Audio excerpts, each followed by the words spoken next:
हमेशा की तरह आपके समक्ष कोई ना कोई नया विषय लेकर आता हूँ। आज मौर्यन साम्राज्य की नगरी गुना में आना हुआ, तो एक संगोष्ठी में भाग लेने आया था, तो मैंने सोचा क्यों ना ये सिलसिला जारी रहे और हमारा संवाद जो कि पिछले 1 वर्ष से निर्बाध चलता आ रहा है ये बना रहे। तो इसलिए समय निकाल के मैंने सोचा कि क्यों ना इस बारे में बहुत अच्छे से बात की जाए।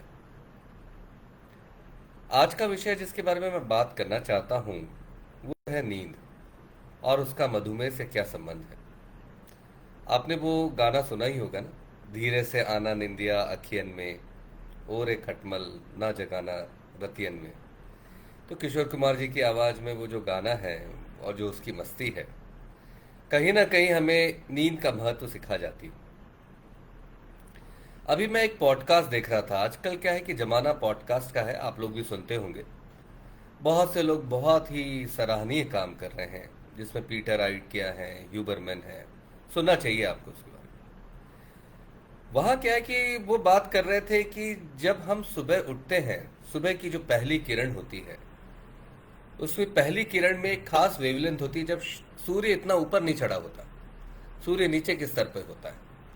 तो जो वो पहली किरण दिमाग में पड़ती है, तो आपके शरीर में एक विशेष मात्रा में कॉर्टिसोल नाम का हार्मोन बनता है। आपको मालूम ही है, शरीर में जो भी आप कार्य करते हैं, दौड़ना, भागना, ब्लड प्रेशर का बढ़ना और आवश्यकता के अनुरूप ताकत बढ़ना, वो कॉर्टिसोल से नियंत्रित होता है। और इसी अवस्था को नियंत्रित करने के लिए एक सही मात्रा में सही समय में आवश्यकता होती है। तो मुझे बिल्कुल सहसा ध्यान आया कि हमारे पूर्वजों ने भी तो यही कहा है कि ब्रह्म मुहूर्त में सूर्य को अर्घ्य देने की परंपरा सदियों से है। ये तो अभी शोध करना है और वही ना कहीं वही बात शोधों में निकलकर हमारे पूर्वजों ने जो सिखाया है उसको पुनर्स्थापित कर रही है।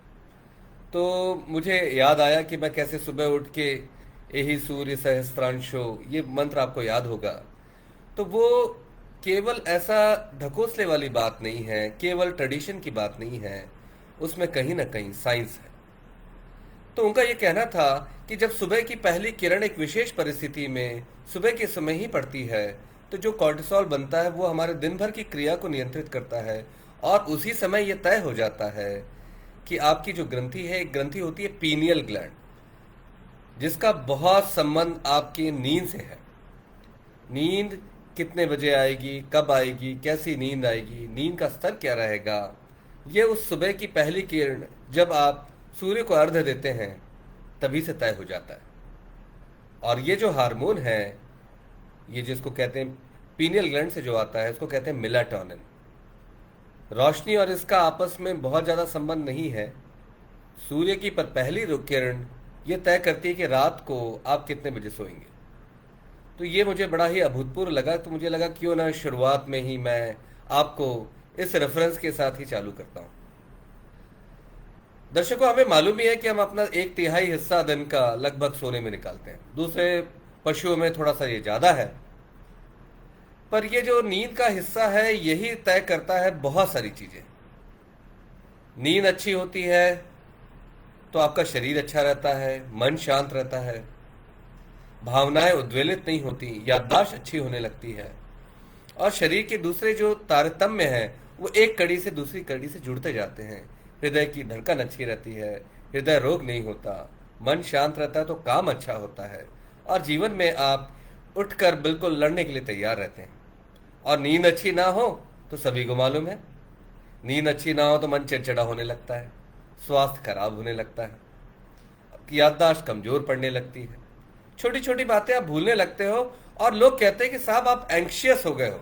आपने सुना होगा ना, एंग्जाइटी न्यूरोसिस। तो इसके भी बहुत बड़े कारण होते हैं। जब भी बहुत किसी को पुलिस को कबुलवाना होता है तो मुजरिमों को भी वो 2-3 दिन तक जगा के रखते हैं और आपको आश्चर्य होगा वो सब फटाफट तोते की तरह बोलने लगते हैं। तो सोचिए कितना ज़रूरी है। तो अब प्रश्न ये उठता है कि डॉक्टर साहब मधुमेह से इसका क्या संबंध है। मधुमेह से नींद का बड़ा ही संबंध है, बड़ा गहरा रिश्ता है। आपको जानकर यह आश्चर्य होगा कि जिनकी नियमित नींद होती है, लंबी गहरी नींद होती है, जिनमें स्ट्रेस की कमी होती है, तो उनकी याददाश्त भी अच्छी रहती है, बीपी भी अच्छा रहता है, कोलेस्ट्रॉल भी काफ़ी हद तक नियंत्रित होता है, इंसुलिन रेजिस्टेंस कम होने लगता है और शुगर भी नियंत्रित रहती है। तो ऐसे मरीज, कई बार होता है ना कि हम ट्रेन में सफ़र कर रहे हैं और कहीं ना कहीं हमें नींद नहीं आती और आसपास म्यूज़िक चालू हो जाता है, लोग खर्राटे लेने लगते हैं। नाना प्रकार के खर्राटे, कभी उच्च स्वर में जाते हैं, कभी नीचे स्वर में आते हैं। तो ऐसा लगता है कि ये स्वर लहरियां बंद होगी कि नहीं होंगी। तो ये जो स्वर लहरियां हैं जो आपको नींद लगने से रोकती हैं, सामने वाले को आप सोचते हो यार ये तो बड़ा तकदीर वाला है, बड़ी गहरी नींद में सो रहा है, पर आपको जानकर आश्चर्य होगा कि आप बीमार नहीं हैं, पर जो खर्राटे ले रहा है, बीच बीच में जग रहा है, नाना प्रकार की आवाज़ें कर रहा है, जिसके कारण आपको नींद नहीं आ रही, वह कहीं ना कहीं ऐसी बीमारी से ग्रसित है जिससे रात को तो वो बहुत ही हल्ला करता है, दूसरों को भी सोने नहीं देता, और दिन में बैठे बैठे उसे नींद आने लगती है। मान लीजिए बात कर रहे हैं जहाँ पे सपोज टू बी आपको सोना नहीं है, वहां भी नींद आने लगती है। इसको हम नार्कोलेप्सी कहते हैं। कुछ लोग कार चलाते चलाते बोलते हैं कि डॉक्टर साहब हमें तो झपकी ले लेते हैं हम, बड़ा डेंजरस है, बहुत लोगों का एक्सीडेंट भी हो जाता है, बहुत लोगों की मौतें भी हो जाती हैं। तो क्या ऐसे मरीजों में शुगर हो सकती है? ये वो मोटे मरीज हैं जिनका वजन सामान्य से अधिक है, जिनकी नींद बीच बीच में सांस रुकने के कारण खुल जाती है, जिसको हम एपनिया कहते हैं, और इस बीमारी को कहते हैं स्लीप एपनिया सिंड्रोम। तो जो स्लीप एपनिया के मरीज होते हैं, इनमें शुगर होने की संभावना बड़ी प्रबल हो जाती है। केवल शुगर नहीं, हृदय रोग, लकवा और इनके शरीर में बाकी जैसे कोलेस्ट्रॉल का प्रॉब्लम, तनाव का प्रॉब्लम, याददाश्त का प्रॉब्लम सारा आने लगता है। और आपको जानकर आश्चर्य होगा कि छोटी सी जांच है, स्लीप स्टडी बहुत सस्ती है आजकल, पहले काफ़ी महंगी हुआ करती थी। तो स्क्रीनिंग टेस्ट, तो उसके जो शुरुआती दौर की पक्का करने वाली टेस्ट हैं, वो तो 2-3 हज़ार में ही हो जाते हैं। वो भी आपके घर पे आके जांच कर जाते हैं और वो एक चार्ट बना कर देते हैं, और उस चार्ट को आपको आपके डॉक्टर को दिखाना पड़ता है। उस चार्ट में एक विधि है जिसको कहते हैं एपनिया हाइपो एपनिया इंडेक्स। उसकी एक मात्रा होती है, तयशुदा मात्रा, 5, 10, 15। तो उसके ऊपर हम तय करते हैं कि आपको ये बीमारी है कि नहीं। और आपको जानकर आश्चर्य होगा कि बहुत सारे मरीजों को जब स्लीप एपनिया का डायग्नोसिस बनता है और जांच करने के बाद मशीन लगाई जाती है, एक मशीन होती है, आपने कोरोना के दौरान देखी होगी, बहुत लोगों को जिनका ऑक्सीजन सेचुरेशन ठीक नहीं था, सीपैप की मशीन लगती है। तो वैसी मिलती जुलती मशीन होती है जो कि सोते समय मरीज को लगानी होती है। और मान के चलिए उसका नोजल, उसका मांस बहुत सॉफ्ट होता है, कोई परेशानी नहीं होती। ऐसा लगता है कि अब क्योंकि मैं बहुत मरीजों को ये सलाह देता रहता हूँ, तो मैंने खुद भी लगा कर देखा और मैंने देखा कि नींद आती है कि नहीं। तो आपको जानकर आश्चर्य होगा कि उस दिन बहुत अच्छी नींद आई, और दूसरे दिन जब मैं सुबह दौड़ने जाता हूँ तो दौड़ने की क्षमता में भी अंतर आया। तो ये तो खैर समसामयिक बात है, पर इससे एक बड़ा अभूतपूर्व परिवर्तन आता है। और जो ये हमारे मरीज होते हैं, ये दूसरे दिन तीसरे दिन से ही बोलने लगते हैं कि डॉक्टर साहब बहुत अच्छा लग रहा है, अब कोई परेशानी नहीं है, याददाश्त बहुत अच्छी है। अब आप देखिए मेरे इंसुलिन का डोज चौथाई हो गया, ब्लड प्रेशर की गोली जिसका निरंतर डोज बढ़ता जा रहा था, अब कम डोज में बीपी नियंत्रित हो रहा है, कोलेस्ट्रॉल अच्छा चल रहा है। और दिन में ऐसा नहीं होता कि मुझे नींद आने लगती है या असमय या गैर वाजिब तरीके से मैं सोने लगता हूं जहां मेरी जान को खतरा हो सकता है। तो ये अभूतपूर्व परिवर्तन आता है जब हम स्लीप स्टडी कराते हैं, डायग्नोसिस बनाते हैं और सही तरीके से इलाज करते हैं। तो आपको जानकर आश्चर्य होगा कि ये नींद ही है कहीं ना कहीं जिसके बारे में बहुत सारे गीत लिखे गए हैं, पर यह बहुत महत्वपूर्ण है। इसीलिए आप हमेशा स्लीप हाइजीन का भी ध्यान रखिए। बहुत से ऐसे मित्र होंगे जिनको नींद बहुत सावध नींद होगी, छोटी सी खटके में नींद खुल जाती होगी, ऐसा होता है। और बहुत से मित्र ऐसे होते हैं जिनको ये सौभाग्य है उनके पास, उनको मालूम नहीं है कि वो सोते हैं 5 मिनट के अंदर ही बिस्तर पर लेटने में नींद आ जाती है, गहरी नींद आती है, भरपूर सपनों से भरी हुई नींद आती है, निर्बाध 7-8 घंटे नींद आती है। तो मैं तो ये कहूँगा ये बहुत ही भाग्यशाली लोग हैं। कई बार लोग दिन में भी चाहे तो सो सकते हैं, तो इनमें छोटी सी स्लम्बर, छोटी सी स्लीप, छोटी सी आप नींद ले लेते हैं और आप फ्रेश हो जाते हैं। तो ये जो है ये ईश्वरीय नेमत है, पर क्या इसको साइंटिफिकली कंट्रोल कर सकते हैं? क्या जिनको नहीं नींद आती वो क्या करें? तो सबसे मैंने शुरुआत इसलिए ब्रह्म मुहूर्त से करी थी। सूर्य की पहली किरण देखिए, सूर्य को अर्घ दीजिए, हमारी संस्कृति भी निभेगी और जो जैसा साइंटिस्ट ने बताया है, और कॉर्टिसोल की सही मात्रा में मात्रा आएगी और दिन भर आपको ऊर्जावान रखेगी। और शाम होते होते ही आप मोबाइल कंप्यूटर से अपनी दूरी बनाना चालू करिए। ये जो ब्लू लाइट होती है, ये मेलाटोनिन जो कि पीनियल ग्लैंड से सिक्रीट होता है उसे कम करने लगता है, और मेलाटोनिन ज़रूरी है स्लीप ऑनसेट के लिए। और फिर आप थोड़ा स्लीप हाइजीन का ध्यान रखिए। स्लीप हाइजीन के बारे में लोग बोलेंगे डॉक्टर साहब ये किस तरह की हाइजीन है? हैंड हाइजीन तो सुना है कोरोना के दौरान, बाकी साफ सफाई भी सुना है, अभी एक और साफ सफाई का मापदंड ला रहे हैं। नहीं, ये कोई साफ सफाई का मापदंड नहीं है। स्लीप हाइजीन में वो कहते हैं कि आपको शाम के 6-7 बजे, जैसे प्राकृतिक तौर पे 7-8 बजे तक लाइट डिम होनी चाहिए। ये जो मोबाइल और कंप्यूटर की ब्लू लाइट है इसका सामना कम होना चाहिए। पर्दे भी आप खींचना चालू कर दीजिए, थोड़ा अंधेरा बनाइए। संगीत अगर चाहिए तो बहुत हल्का सा, थोड़ा बहुत मेडिटेशन भी कर सकते हैं, तो ये माहौल बनेगा। फिर आप थोड़ा सा, कुछ लोग जो है दिन भर की मेहनत से पसीना पसीना हो जाते हैं, वो नहा कर आएँ, सूती के कपड़े पहने, बिस्तर बड़ा साफ सुथरा, सूती की चादर बिछाएं, कॉटन की चादर बिछाएं, और एक अच्छा माहौल बनाएं, कोई डिस्टरबेंस ना हो, किसी प्रकार की आवाज़ ना हो। इसको कहते हैं स्लीप हाइजीन। तो ये तो एक ट्रेडिशनल तरीका है, हमारे पूर्वजों ने भी इसके बारे में बहुत बोला है, तो उसका ध्यान रखेंगे तो जिनको नींद नहीं आती उनको नींद आने लग जाएगी। बहुत से मरीजों को आजकल मेलाटोनिन नाम का हार्मोन भी दिया जाता है, तो मेलाटोनिन के बारे में विचार प्लस माइनस हैं, पर जिनको नींद नहीं आती वो प्रयास कर सकते हैं कि थोड़ा, अगर डॉक्टर की सलाह में, बगैर डॉक्टर की सलाह में ये मत लीजिएगा, क्योंकि इसके लिए एक विशेषज्ञ की आवश्यकता है। और आजकल बहुत से लोग हैं जिनकी स्लीप में विशेष ट्रेनिंग हुई है, नींद के लिए विशेषज्ञ जो हैं, ऐसे भी विशेषज्ञ समाज में हैं। बहुत से हमारे छात्र इस काम में भी बहुत महारत रखते हैं, तो हमें कहीं ना कहीं इनकी मदद लेनी चाहिए। मधुमेह में आप बोलेंगे डॉक्टर साहब आप तो आउट ऑफ द बॉक्स बात कर रहे हैं, आप तो मधुमेह के डॉक्टर हैं, पर मधुमेह में भी नींद का बड़ा महत्व है, इसलिए ये कहीं ना कहीं मेरे परिधि में भी आ जाता है।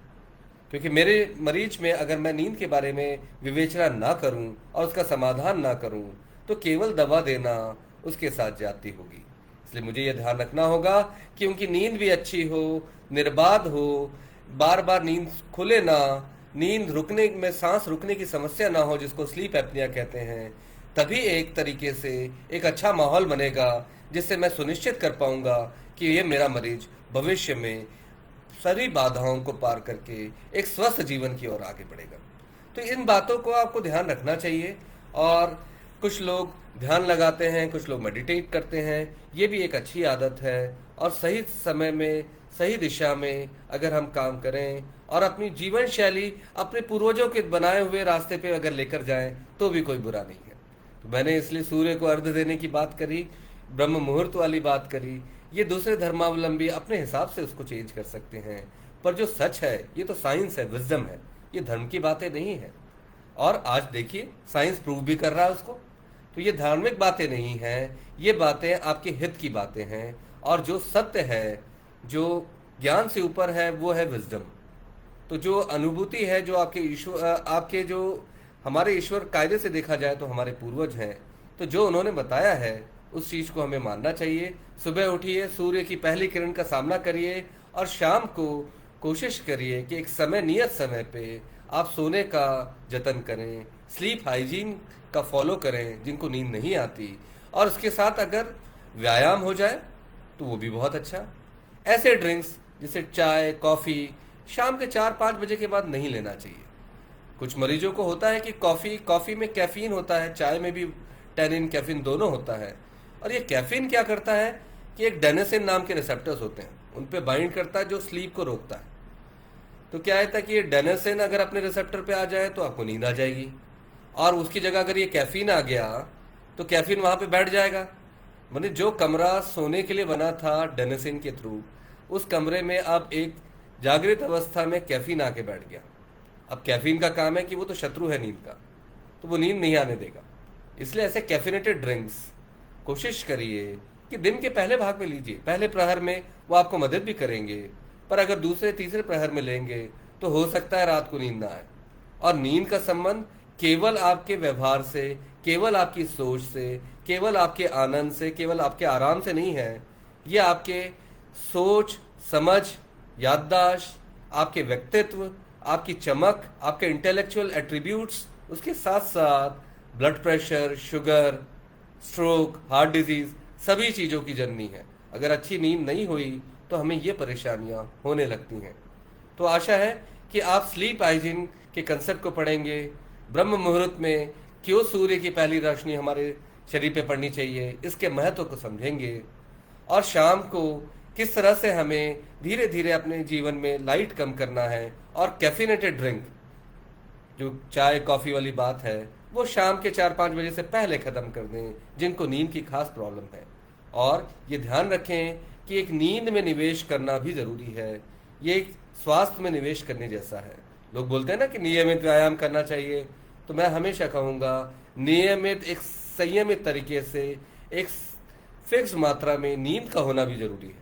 क्योंकि अगर आप सोएंगे नहीं तो जो दिमाग में नाना प्रकार के केमिकल्स दिन भर में जमा हो जाते हैं, उनका क्षय कैसे होगा, उनकी साफ सफाई कैसे होगी, और कैसे आपके एक वाइब्रेंट विचार, ऐसे विचार जिससे नई चीज़ें निकलेंगी, वो कैसे निकलेंगे। तो इन बातों को ध्यान में रखते हुए आशा है आपको इसकी विवेचना करने के लिए मैं प्रेरित कर पाया हूँ, और आप इस चीज़ को समझेंगे और अपने जीवन में इसको लागू करेंगे। धन्यवाद।